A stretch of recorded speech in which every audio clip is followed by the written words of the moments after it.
Ok, ho un pezzo di terra e ora cosa ci faccio? Ciao amici del bosco, vi presento il nuovo terreno. Abbiamo un pezzo di terra in più per far crescere il nostro progetto insieme a voi. Sono arrivati i piccioni!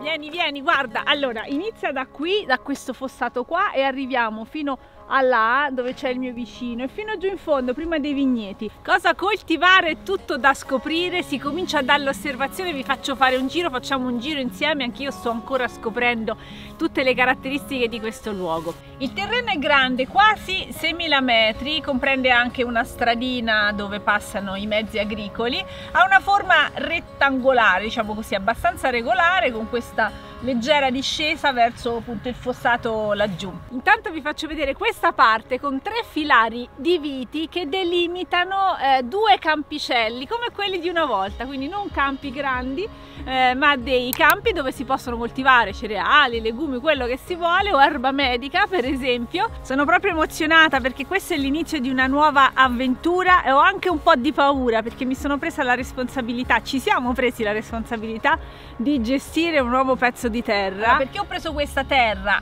Ora, in realtà per la quantità di lavoro che richiede il bosco di Ogygia era più che sufficiente per le mie forze, era già un bel pezzo di terra, però avevo voglia di sperimentarmi ancora di più, avevo voglia appunto di un progetto condiviso con altre persone. Queste sono le viti, come vedete hanno bisogno di un bel po' di manutenzione, ma sono proprio viti storiche, guarda quanto sono grandi, bellissime. Adesso devo capire come continuare a gestirle. La cosa bella è che erano maritate con altre piante, ora di queste piante ne sopravvivono poche, magari ce ne riaggiungo qualcuna, però mi piace tantissimo quest'idea del filare che vede alternate le viti e gli alberi. E questo qui, tutto questo spazio qua fino all'altro filare lo possiamo coltivare, ci possiamo fare un cereale, l'erba medica, no?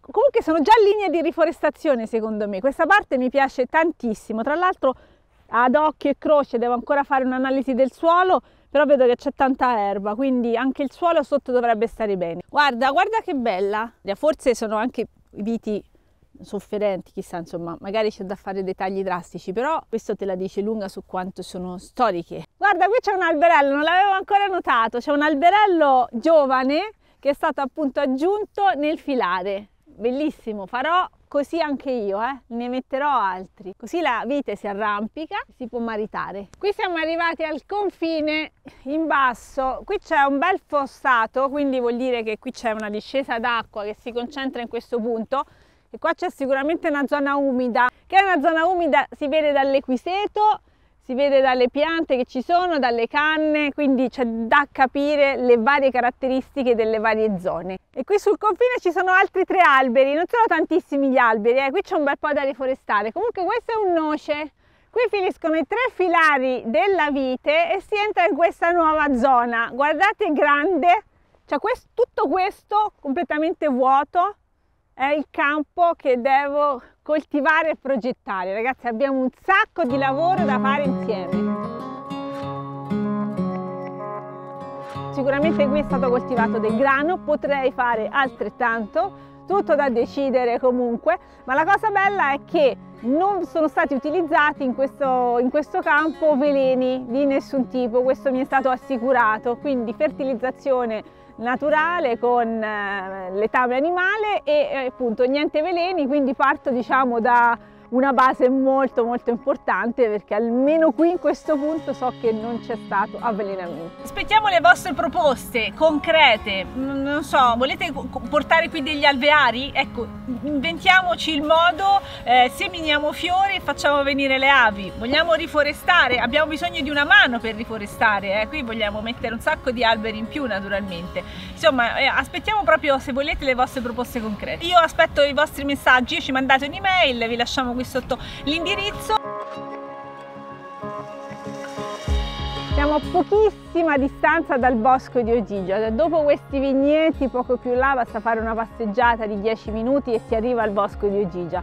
Però sentite, l'atmosfera è completamente diversa, non siamo in paese, qui siamo in campagna, c'è molto più silenzio, molta più pace, e quindi insomma è un luogo dove respirare di più la natura. Guarda le impronte!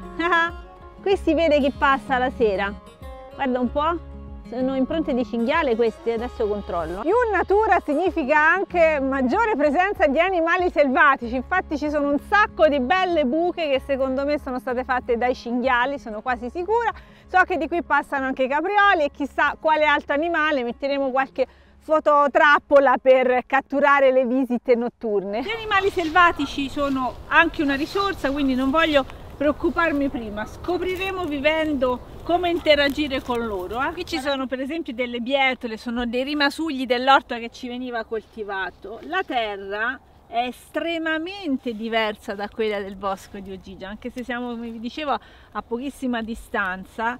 Mi sembra una terra molto più friabile, poi controlleremo le percentuali, però probabilmente molta più sabbia e forse limo e meno argilla. È un terreno che si presta a tanti tipi di coltivazioni, la terra nelle sue caratteristiche specifiche la devo sempre analizzare, ma mi sembra che siamo in un contesto ambientale discreto, ovvero ci sono dei vigneti e quindi sappiamo come le monocolture, i vigneti portano insomma tanti trattamenti, però abbiamo anche un boschetto là dietro e quindi porta biodiversità e ricchezza, e abbiamo altri pezzi di terra coltivati da piccoli agricoltori che come me insomma cercano di portare avanti un'agricoltura biologica. Qui ci sono i rapi, qui c'era del bel basilico che si sarà autoriseminato, qui c'è la malva. Facciamo un raccolto di malva intanto. Qui ci sono le perenni, i cardi, quindi come da me i cardi crescono abbondantemente.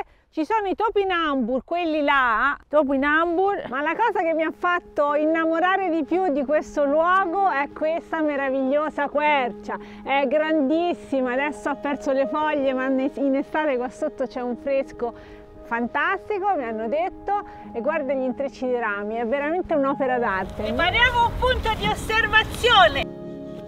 Sono arrivati i piccioni.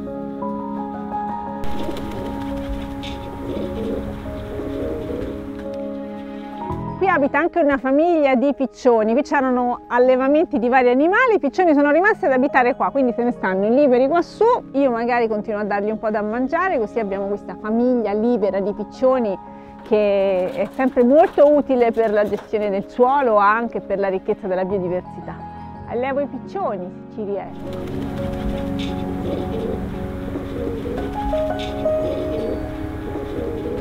E qui c'è un angolo esotico, un po' di bambù, questo è sempre molto utile per qualsiasi utilizzo, quindi abbiamo anche il bambù. Ecco, vedi, questa è la gabbia dove stavano i piccioni, adesso la ripulisco un po' e magari questa prossima primavera verranno a fare il nido qua dentro. Qua c'è una serra che potrebbe far comodo. Qui sotto il piano stradale, dove si vedono un po' le radici esposte degli alberi, mi hanno raccontato che c'era una vera e propria sorgente, però insomma l'idea che potenzialmente c'è una sorgente mi piace molto. È anche vero che cambiando la coltivazione del suolo possono tornare anche a sgorgare le sorgenti, solo che a monte non è mio il terreno. Non abbiamo acqua, questo è un tema importante, cioè non abbiamo un pozzo, nel bosco di Ogygia abbiamo il pozzo, lo stiamo utilizzando tantissimo.